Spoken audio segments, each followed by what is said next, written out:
und willkommen auf meinem Kanal. Servus și bine ați venit pe canalul meu de YouTube. Eu sunt domnișoara Zboing și împreună învățăm limba germană. Astăzi învățăm despre Weihnachten, despre Crăciun.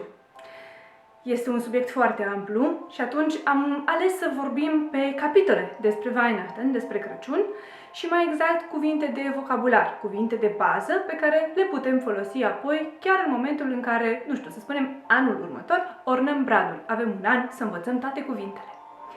Și atunci am făcut și un mic desfășurător pentru a vedea exact despre ce discutăm astăzi. Winterzeit. Vorbim despre anotimpul iarnă, vorbim despre tot ce ține de iarnă, tot ce ține, vocabularul de bază, cum spuneam. Advent, perioada de Advent, ce înseamnă ea și câteva cuvinte. Weihnachten, aici o să avem un super mega vocabular bogat. Și apoi eine Überraschung la final, dar nu vă pot spune mai multe pentru că de aceea se numește Überraschung, de aceea este surpriză. Na gut, și acum pentru că trecem la treabă, pot să-mi dau acești ochelari jos. Ich sehe besser. Văd mai bine. Gut. Dacă am spus că începem cu Winterzeit, vom începe exact cu Winterzeit. Și avem un vocabular foarte stufos, chiar și la Winterzeit. Imediat ajungem la el. So, das ist die Winterzeit. Este perioada de iarnă. Die Zeit, die Winterzeit. Avem odată der Schnee, avem zăpadă de regulă în Winterzeit. Din păcate acum nu este. Der Schneemann. Când este zăpadă, apare și omul de zăpadă. Der Schneemann. Der, pentru că este man. Avem der Winter, iarna în sine, și Schnee, zăpada, este formată din fulgi de zăpadă, care sunt die Schneeflocken, fulgi de zăpadă. Dacă vă întrebați, ok, dar de ce arată așa, am gândit în așa fel cuvintele să vă fie ușor. Dacă este vorba de cuvinte cu das, sunt primele. Dacă sunt cu der, sunt următoarele și cu die sunt ultimele. De ce? Pentru că Weihnachten în sine este un neutru. Și atunci începem cu neutru, apoi masculin, apoi feminin. Aici avem toate cuvintele care sunt masculine legate de iarnă și apoi un cuvânt care este feminin, care este mai degrabă un plural, pentru că asta este die Schneeflocken. Da, gut, asta ține de timpul de iarnă. Ne dorim poate cu toți zăpadă, poate unii dintre noi chiar și avem. Chiar mi-ar plăcea să știu dacă aveți zăpadă acolo unde sunteți, vă rog să-mi scrieți asta în comentarii. Și apropo, dacă încă nu v-ați abonat la canalul meu de YouTube, ar fi timpul. Mi-aș dori un cadou de Crăciun minunat. So, wir gehen weiter și ajungem la der Advent. Adventul în română, nu avem un alt cuvânt. La ce se referă Adventul? Este perioada de 24 de zile dinainte de Crăciun, în care practic și neamțul sau catolicul, mai bine spus, postește. Aici se întâmplă postul fără carne, în rest este voie ouă, lapte și alte lactate. Dar fără carne. Și atunci, în perioada aceasta de Advent, se întâmplă diverse obiceiuri, să le spunem. În acest 1., 2., 3. și 4. Advent, în fiecare duminică, 4 adventuri înainte de Crăciun, se aprinde o lumânare în amintirea faptului că urmează Crăciunul, fiecare lumânare având o semnificație, iubire, liniște, pace, armonie, etc., etc. Deci, asta se întâmplă pentru adulți. Pentru copii însă există der Adventskalender, dar să nu ne grăbim, pentru că între Advent, 1., 2., 3., 4. Advent și Adventskalender mai avem și der Adventkranz. Avem coronița de Advent pe care se așează cele 4 lumânări pentru Adventul adulților, să-l numim așa. De ce tot spun de adulți și copii? Pentru că, copiii au der Adventskalender, calendarul de Crăciun. De Advent, până la Crăciun. Ce înseamnă asta? Un calendar de Advent are 24 de mici ușițe ce se deschid zilnic și ne arată câte zile au mai rămas până la Crăciun. Asta pentru ca ai noștri copii să nu ne mai bată la cap. Hei, Mutti, wann kommt der Weihnachtsmann? Na, când vine, uite-te în Adventskalender și o să vezi câte zile au mai rămas până vine. Asta este legat de Advent. Este deci perioada premergătoare Crăciunului. Este tot într-o perioadă de iarnă, dar care este înainte de Crăciun. Și apropo de Crăciun, am ajuns și la das Weihnachten.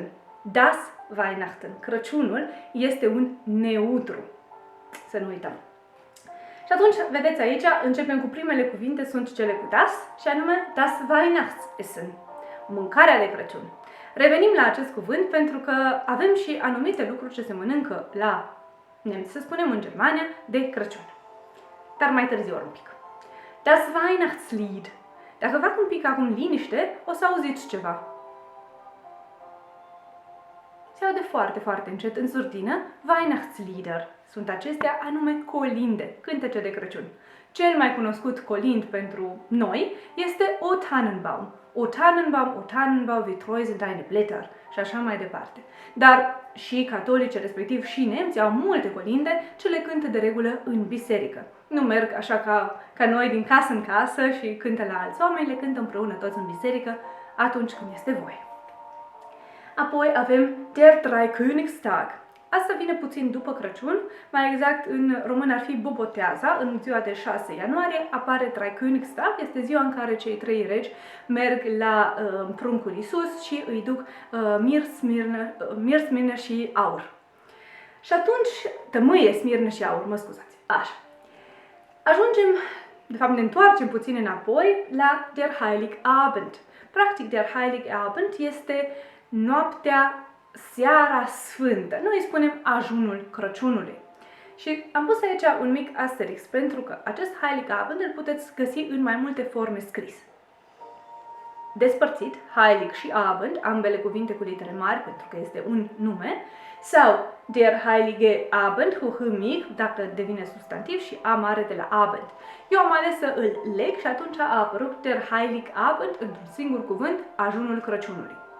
Foarte interesant, pentru, iar așa o să spun catolici/nemți, această perioadă de Heiligabend, această seară, este de fapt seara cea mai importantă, chiar mai importantă decât 25 decembrie, 24 este seara în care se mănâncă așa cum se trebuie la Crăciun și se împart cadourile. Are loc acel Bescherung, acel schimb de cadouri și desfacerea cadourilor în prezența tuturor. Atunci se întâmplă pe 24, deci în această seară. Gut, mergem mai departe. Avem un cuvânt foarte specific aici, der Weihnachtsbaum oder der Tannenbaum oder der Christbaum. Avem trei denumiri pentru același cuvânt și anume bradul de Crăciun. Odată poate să fie Weihnachtsbaum pentru că are legătură strict cu Crăciunul, Tannenbaum pentru că aceasta este specia de brad, Christbaum pentru că este practic o aducere aminte a nașterii lui Isus. Și apropo, așa ca o mică anecdotă, poate vă întrebați de ce facem bradul de Crăciun? Ei bine, există un răspuns. Răspunsul este următorul. Bradul este un conifer care rezistă întreg anul, da? Și atunci nu-și pierde nicio frunză. Totodată el are formă de piramidă și reprezintă Trinitatea. Este Dumnezeu, Isus și Duhul Sfânt și atunci ei împreună fac un întreg într-un triunghi. Iar bradul este acel copac care are formă de triunghi. Asta a fost așa o mică poveste, o mică paranteză ca să știți de ce facem bradul și care este simbolul. Iar tot ce punem noi pe brad sunt de fapt darurile pe care îi le-am aduce celui nou născut. Nu contează că, virgulă, credem sau că nu credem în, nu știu, religie sau în această naștere și așa, este în sine un simbol, o tradiție. Iar tradițiile nu întotdeauna sunt religioase, pot fi și păgâne. Ja, wir gehen weiter. Der Weihnachtskranz. Aceasta este coronița de Crăciun. La mine este foarte, foarte mare și am să vă pun și o poză pe Instagram, la story cel mai sigur, unde veți vedea cât de mare este coronița și atunci veți înțelege de ce n-am putut să o car până la filmare. Este foarte mare și de regulă este făcută în casă, ea poate fi și cumpărată cu tot felul de obiecte, de la mici globuri, la beteală, la tot felul de alte frunze, flori și așa mai departe. Este un simbol, iarăși al bogăției care este în casa respectivă. Mergem la der Weihnachtsmann, Moș Crăciun, toți îl așteptăm. Apropo de Weihnachtsmann, ich trage heute eine Weihnachtsmütze. Weihnachtsmütze, căciulă de Crăciun. Der Weihnachtsstern, de regulă, pentru nemți, se pune în vârf un Weihnachtsstern, o stea de Crăciun. Din păcate eu nu am avut și atunci o să învățăm imediat cum îi spune acestui vârf de Crăciun. Dar, repet, de regulă la ei este o stea de Crăciun. Poate să fie și un îngeraș, poate să fie și un simplu vârf ca al meu, dar, repet, așa e regula. Na gut, vedeți câte cuvinte încep cu Weihnachts? Putem spune orice apropo de Weihnachts. Revin imediat ce vă explic. Dar să gătăm vocabularul de Crăciun. Avem așa, der Weihnachtstag, ziua de Crăciun, 25 decembrie. A doua zi, 26 decembrie, este la catolici Sfântul Ștefan.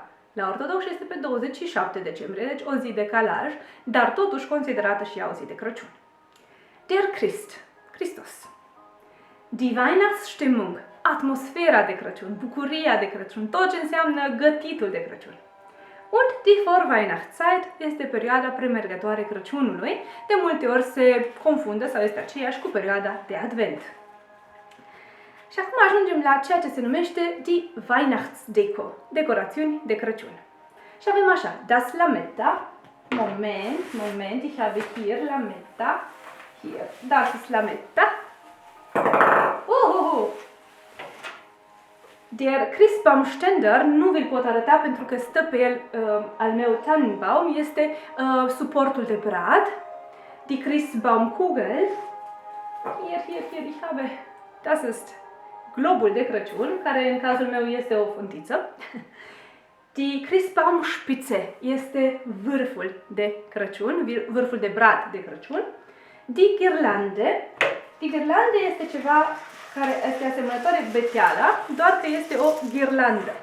Și asta o puteți face și voi acasă, pentru că și eu am făcut-o în casă, mai exact, mein Opa hat das gemacht, bunicul meu a făcut această ghirlandă, este din macaroane.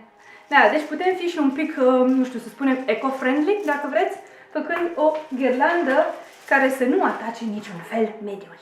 Ba chiar să și salveze, pentru că nu mai mâncam acele macaroane. Ok? Die Kerze, lumânare.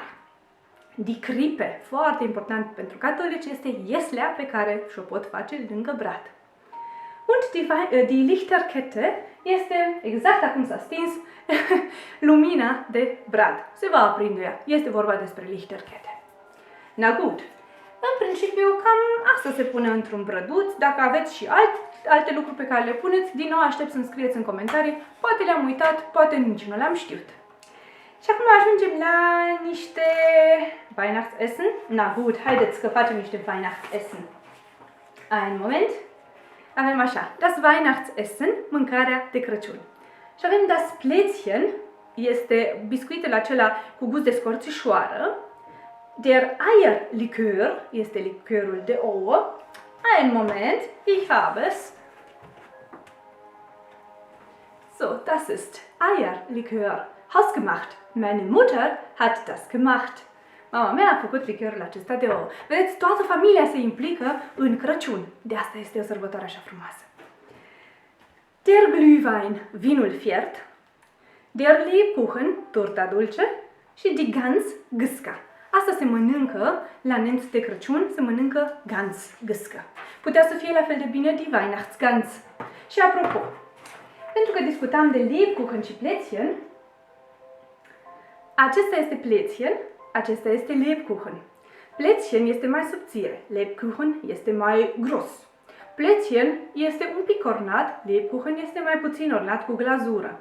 Plätzchen se poate orna, ca să spunem așa, cu tot felul de creioane de la, nu știu, diverse firme, pe când Lebkuchen se ornează de regulă cu glazură de zahăr. Dar asta nu înseamnă că, ce bine miroase. Entschuldige. Asta nu înseamnă că nu putem să-l ornăm și pe el cu tot felul de batoane colorate.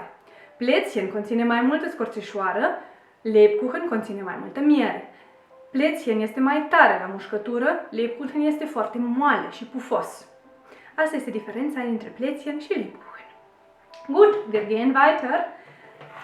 Și am ajuns de la mâncare la niște Weihnachtsextras, să spunem așa, das Geschenk.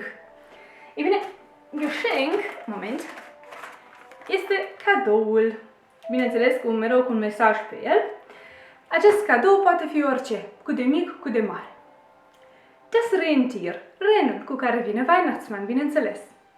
Der Engel, îngerul. Die Freude, bucuria. Și acum, așa cum v-am promis la început, ajungem la un Überraschung. Un Überraschung, să zicem, puțin gramatical, dar totuși foarte important pentru că este vorba de cum spunem ceva legat de Crăciun. Zu Weihnachten, de Crăciun. Așa se folosește în germană, dacă vrem să spunem ceva legat de Crăciun, este zu Weihnachten, de Crăciun. Practic, în germană ar fi la Crăciun, dar în română, de Crăciun. Zum Beispiel, was machst du zu Weihnachten? Ce faci tu de Crăciun? Na, ehrlich, was machst du zu Weihnachten? Bitte sag mir in den Kommentaren. Und was wünschst du dir zu Weihnachten? Ce-ți dorești de Crăciun? Aș vrea iară să știu ce-ți dorești de Crăciun. Vreau multe să știu astăzi de la voi și de ce vă ajută să scrieți comentariile, pentru că eu citindu-le pot să-mi dau seama și poate pot să vă ajut să vă corectez sau să vă spun cuvinte pe care nu le știți. De ce este bine să scrieți în comentarii, să răspundeți la aceste întrebări sau, așa cum spuneam, să-mi spuneți ce altceva mai puneți voi în pomul de Crăciun, in Christbaum. Na gut. Și acum vă spuneam că de la Weihnacht, dacă punem un Weihnacht în față la orice cuvânt, devine cuvânt de Crăciun. Să vă dau niște exemple. Weihnachtsmütze, ja, das ist ein Weihnachtskleid, Weihnachtsringe, Weihnachtsohrringe și așa mai departe. Aici mă cam opresc. Naja, das war's mit Weihnachten. A fost un tur de forță printre cuvinte. Partea bună este că ele rămân scrise în descrierea acestui videoclip și puteți oricând să le recitiți, să le repetați. Alături de mine puteți învăța și pronunția lor corectă dacă vă uitați la acest video. El rămânând pe YouTube vreme îndelungată, puteți să-l revedeți oricând doriți. Ich wünsche euch frohe Weihnachten. Vă doresc Crăciun fericit! Spăng!